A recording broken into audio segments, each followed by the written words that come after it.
حضرت صاحب آپ سے ایک سوال ہے، ہم لوگ اتنا مہنگے ترین سوٹ بناتے ہیں، کوئی غریب اپنی بیٹی کے لیے افورڈ نہیں کر سکتا، کیا کوئی غریب آدمی اس کو کرائے پہ لے کے اپنی بیٹی کو اپنی بیٹی کی شادی میں پہنا سکتا ہے؟ ہم نے بزرگوں سے سنا ہے کہ دلہن ایک دفعہ جو یہ سوٹ پہن لے دوبارہ دوسری کوئی اور دلہن کو یہ سوٹ نہیں پہنانا چاہیے۔ برائے کرم اس کے حوالے سے رہنمائی فرمائے۔ ہم یہ سوٹ وغیرہ بناتے بہت قیمتی قیمت میں ہوتے ہیں، یہ دلہن پہنتی ہے، کہیں یہ اسراف میں تو نہیں آتے۔ ایک دفعہ دلہن پہن کے اس کے بعد اس کو فروخت کر سکتے ہیں یا نہیں؟ اب وہ بزرگوں سے سنا ہے کہ ایک جو دلہن کا ہے وہ دوسری کوئی نہ پہنے۔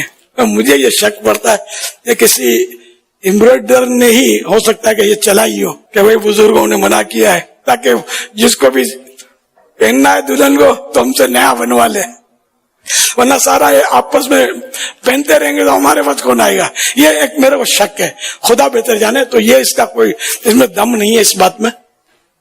ایک دوسرے کے کپڑے تو ہم پہنتے ہی ہیں نا۔ مال غنیمت میں غیر مسلموں کے جو کپڑے آتے تھے تو صحابہ کرام علیہ رضوان کو پہننے کی اجازت تھی، وہ پہن کر نماز بھی پڑھنے کی اجازت تھی۔ تو ایسا کچھ نہیں ہے، یہ ہمارے یہاں ہوتا ہے کہ ایک کا اترا ہوا دوسرا نہ پہنے، یہ تھوڑا عیب مانا جاتا ہے، تو یہ حقیقت میں کوئی عیب نہیں ہے۔ تو اب یہ دلہن جو عمدہ لباس پہنتی ہے اس میں بھی کوئی عرض نہیں کہ 1 لاکھ کا یا 12 لاکھ کا ہے۔ نیت کیا یہ دیکھا جائے گا۔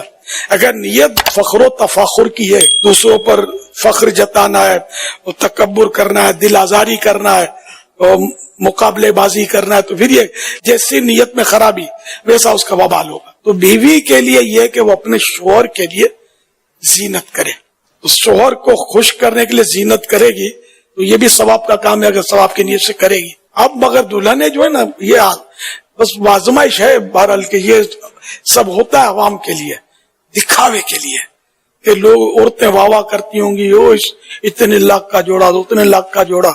تو یہ کہ انما الاعمال بالنیات، میں نے جو اس کا اصل مقصد تھا وہ عرض کر دیا کہ کس کے لیے اس کو یہ پہننا ہے۔ مزید یہ کہ کرائے پر سوال تھا، تو کرائے کا تو اس میں کوئی حرج نہیں ہے، اور یہ بہت پرانا آج کل کا نہیں ہے، بہت پہلے سے تو صدیوں سے چلا رہا ہے۔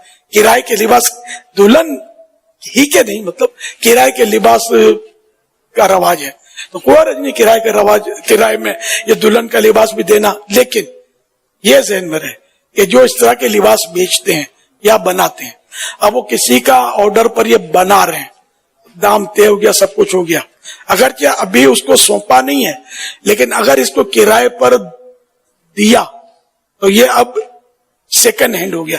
اگر وہ اب دلہن والوں کو بولیں گے نہیں یہ وہی ہے لیکن ہم نے کرائے پر چڑھایا تھا، وہ کبھی بھی نہیں مانیں گے۔ یہ اس کا مس یوز ہے، تو اس کو دینا ہے تو بول کے جو بھی، ورنہ طے ہو گیا تو اب اس کو آپ کرائے پر نہ چڑھائیں۔ سیکنڈ ہینڈ کا دام اور اوریجنل کا دام فرق ہوتا ہے، یہ بغیر بولے دھوکے سے کام نہ چلائے کہ پیور ہے، بالکل نیو ہے، کسی نے اس کو ٹچ نہیں کیا ہے، ویسی باتیں نہ بنائیں۔ ایک سوال یہ بھی تھا کہ اب اگر دلہن نے پہن لیا تو کیا یہ اس کو بیچ سکتی ہے؟ جو اس کا مالک ہے، دلہن مالک ہے، اگر اس کی بالکل اس کو چاہے تو بیچ بھی سکتی ہے، تحفے میں دے سکتی ہے، کسی کو پہننے کے لیے احسان کے طور پر بھی دے سکتی ہے۔ جیسے یہ بھی پرانی طرز ہے ہماری، ہم نے اپنی جوانی میں بھی سنا ہوا ہے کہ جو شادیاں ہوتی تھی تو یہ دولہے بھی شیروانی یا اپنا یہ جو سوٹ بناتے تھے دولہا والے، تو یہ جیسے کسی دوست کی شادی ہو رہی ہے یا کوئی غریب دوست ہے یا پڑوسی ہے اس کو بھی دیتے تھے، مطلب کہ شادی میں وہ پہنے، عارضی طور پہ دے اور پہنے پھر واپس کر دے، اس طرح بھی کر سکتے ہیں، کوئی حرج نہیں اس میں۔